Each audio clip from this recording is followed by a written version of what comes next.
don't need to read all these, cause I'm here.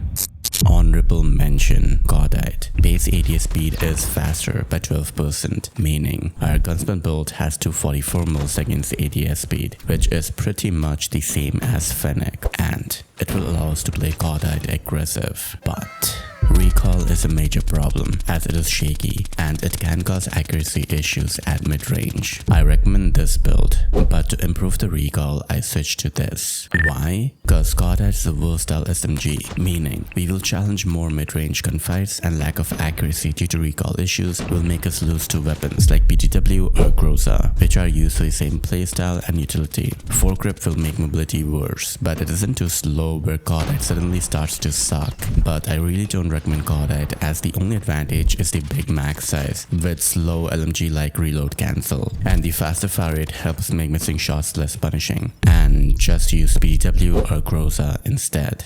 I have been using Contact Nade ever since it got released, but now I switched to Thermite. The major advantage is how fast we can equip Thermite and throw it, which helps when we are aggressively rushing and comes in clutch when we are stuck reloading and we randomly throw the Thermite to help save us. Thermite's duration was buffed to 5 seconds, which is huge, as we can throw it at the entrance of the hardpoint or on a domination flag, and enemy won't push for 5 seconds, giving us time to regen some health and reload our weapon as well. And we can get one-shot kills like Contact Nade if we stick the Thermite on the enemy, and it can help counter Bull Charge or Equalizer by offering burn damage over time. Thermite has its usage and I don't miss using Contact Nade anymore. And now is a good time to leave a like and comment something nice to help support the video.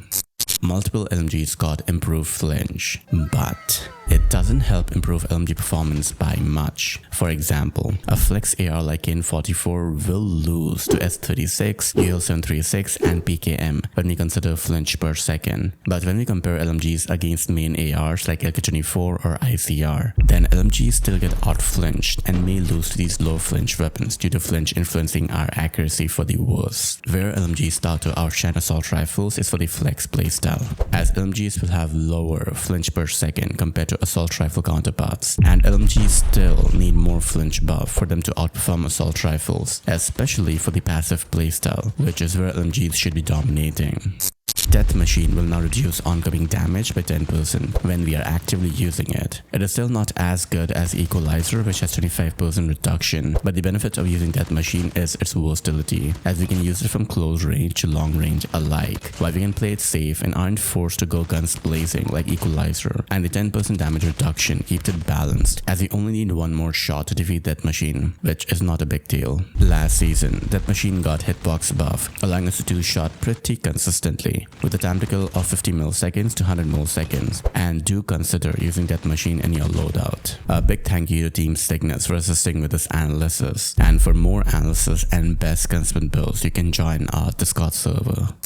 Lapa is not used much due to the bad iron sights, and we don't have a free slot for red dot, which is another problem. But Lapa has tons of advantages, and let me take a moment to sell Lapa to you. Lapa offers tight fast spread on base weapon, which got buffed this season, with 194 milliseconds ADS speed, which gives very fast and snappy reflexes, with one of the fastest reload cancel in the game at 0.65 seconds, which reloads 37 bullets in the mag, allowing us to easily take on 4 enemies without reloading, thanks to the moderate fire rate. Lapa offers 23.4 meters of consistent 4-shot, giving 258 milliseconds time to kill, even if we hit leg shots, making Lapa forgiving to use, and allowing us to play flexible at times, with very easy recall and improved bullet spread compared to aggressive SMGs, which helps with this flexible playstyle even more. Movement speed is fast and competitive with other aggressive SMGs, but ADS movement at 3.8 meters per second is on the slower side, but not too big of a deal, as Fennec is similar to that in terms of mobility. It has bullet speed, which is considered a con, but it is better than A as well, and there won't be any problems till 25 meters, and we can even use Lapa till 38 meters without any issues. And Lapa's only con is the iron sight, which you can undownload the skin and use Rust iron sights, and Lapa is amazing even in current meta.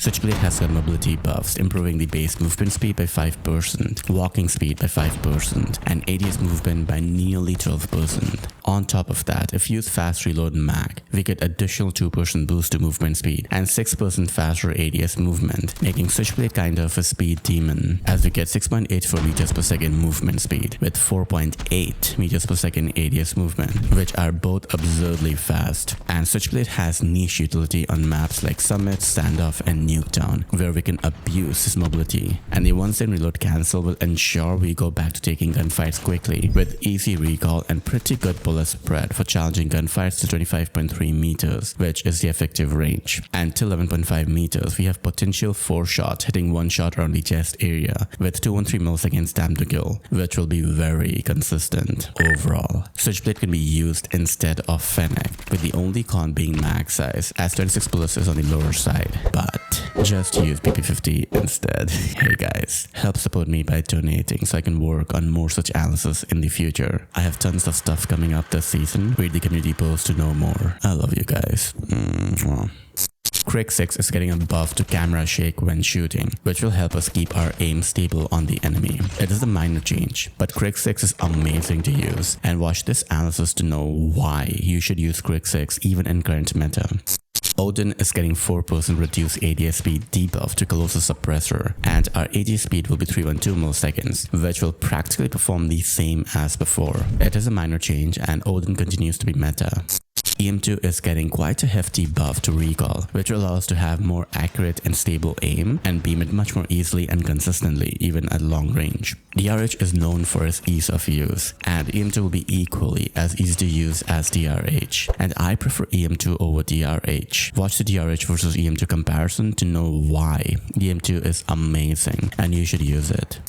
Groza is getting bullet spread buff, which may seem inconsequential, but now we can swap laser to foregrip, allowing us to have 4.41 meters per second ADS movement, which is faster than aggressive SMGs, with 6.53 meters per second movement speed, allowing us to play Groza very aggressive and force enemy to miss their shots by abusing left-right strafing, and use Skulker to make Groza broken. Groza is a top 10 weapon this season, and watch my top 10 analysis to know just how amazing Groza is. QQ10, get it? QQ9 with 10mm mag has got a buff to lower arm hitbox, which improves the consistency of the 158 milliseconds time to kill, and we need to hit 2 shots around the chest area out of 3, which still isn't as consistent as content creators were hyping it up to be. And QQ10 is not better than PP50 and not a top 3 weapon either. I am sorry to everyone who is overhyping it. Reality is often disappointing, but QQ10 is a great aggressive weapon to use, on par with Fennec, offering 24 meters of effective range with 237 milliseconds time to kill, which is competitive, with amazing mobility, moderate fire rate, and 30 bullets in mag, which holds up well, and 1.4 second reload cancel is usable for playing aggressive. Bullet spread is tight during the initial spray, allowing us to challenge mid-range gunfights with easy recall to beam it at range, with good iron sights making red dot not necessary. QQ10 is underrated and made it to my top 10 list as well.